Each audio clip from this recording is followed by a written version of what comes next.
সালামু আলাইকুম বন্ধুরা, আশা করি সবাই ভালো আছেন। আজকে আমি আপনাদের মে দিবসের সংক্ষিপ্ত এক ইতিহাস তুলে ধরব।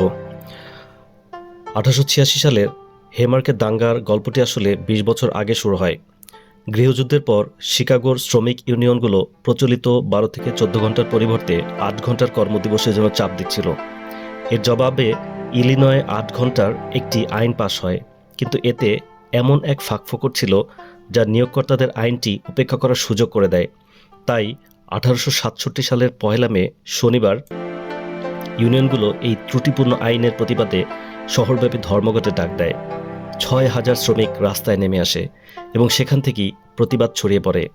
এই ধর্মঘট প্রায় এক সপ্তাহের জন্য শহরের অর্থনীতিকে পঙ্গু করে দেয়, কিন্তু আন্দোলনটি শেষ পর্যন্ত ভেঙে পড়ে এবং অকার্যকর আইনটি অপরিবর্তিত থেকে যায়।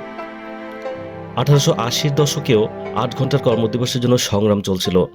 শিকাগো এই আন্দোলনের কেন্দ্রবিন্দুতে পরিণত হয়েছিল।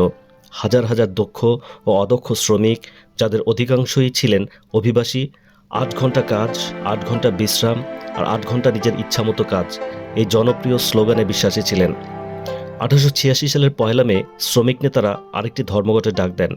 আইন প্রণয়ন একটি ব্যর্থ প্রচেষ্টা।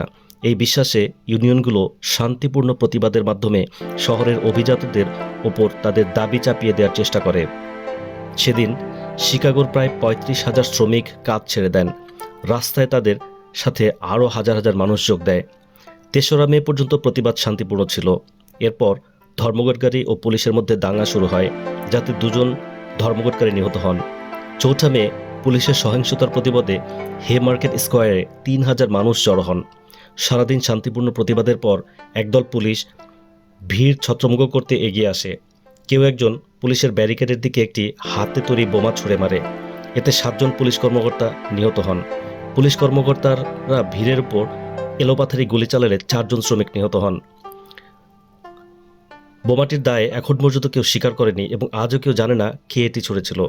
কিন্তু বিক্ষোভে অংশগ্রহণকারী 8 জন নৈরাজ্যকারীকে গ্রেফতার করে ষড়যন্ত্রের অভিযোগে অভিযুক্ত করা হয়। এক চাঞ্চল্যকর বিচারের পর 7 জন দোষী সাব্যস্ত হন এবং তাদের মৃত্যুদণ্ড কার্যকর করা হয়। 1 জন কারাগারে আত্মহত্যা করেন। 4 জনকে ফাঁসি দেওয়া হয় এবং 2 জনের দণ্ডাদেশ কমিয়ে যাবজ্জীবন কারাদণ্ড করা হয়। পরে তাদের ক্ষমা করে দেওয়া হয়।